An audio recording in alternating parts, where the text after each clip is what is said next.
Good morning সবাইকে। সবাই কেমন আছো? আশা করছি ভালো আছো। আর আমরাও কিন্তু বেশ ভালো আছি। আজ হলো 20 নভেম্বর আর বৃহস্পতিবার। সকালবেলা ঘুম থেকে উঠে ব্রাশটা করে নিচ্ছি, কারণ সকাল সকাল ঘুম থেকে উঠে না একটু প্রত্যেকটা মানুষের একটু অলস ভাব থেকেই যায়, সেই কারণে ব্রাশটা এখানে করে নিয়ে এবার রান্নাঘরে যাব। আর এখানে দেখো এই দানাগুলো কি দানা, অবশ্যই কিন্তু কমেন্ট বক্সে কমেন্ট করে জানাবে যাদের জানা আছে। আর এখানে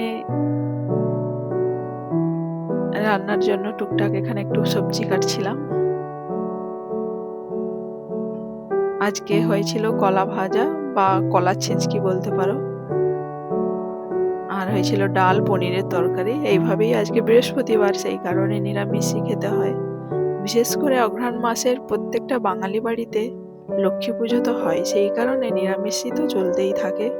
পুরো অঘ্রাণ মাসটা নিরামিষ চলে না, বৃহস্পতিবারগুলোতে মাছ, মাংস, ডিম খায় না, সেই কারণে এখানে আজকে হয়েছিল কলা ভাজা। আর কলা ভাজা তোমাদের কেমন লাগে অবশ্যই কিন্তু জানিও। আমার কিন্তু ভীষণ প্রিয় এই রেসিপিটা, কারণ কলা ভাজা, কলার থোড়, কলা এই সমস্ত প্রত্যেকটা বা কলার মোচা, যেহেতু সার দিয়ে এই সমস্ত চাষ হয় না, সেই কারণে শরীরের মধ্যে ভীষণ উপকারী বলতে পারো।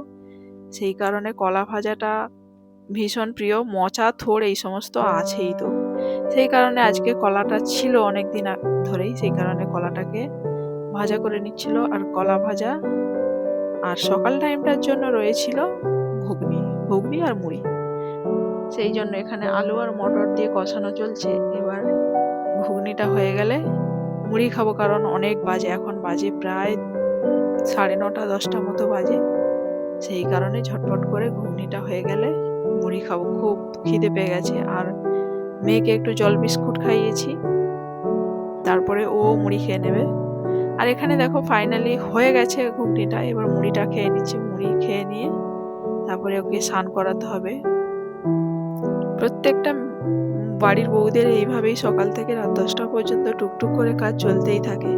তার সঙ্গে যাদের এইরকম ছোট বাচ্চা থাকে, বাচ্চার পেছনে সময় দেওয়া, সংসারের প্রত্যেকটা কাজ করা, এই নিয়েই ব্যস্ত থাকতে হয়। আর একটা কথা বলি, যাদের বাচ্চারা একটু দুষ্টুমি হয় তাদের তো এরকম মায়েদের যেন বিশ্রাম থাকেই না, কারণ একটু ঘুমোতে গেলে সেখানে ডিস্টার্ব করবে। বাচ্চারা এরকম সাধারণত হয়, আমার বাচ্চাদের চুপচাপ থাকলেও দেখতে ভালো লাগে না। যাই হোক, এখানে আমার খাওয়া কমপ্লিট করে এখানে স্নান করাতে চলে এসেছি মেয়েকে।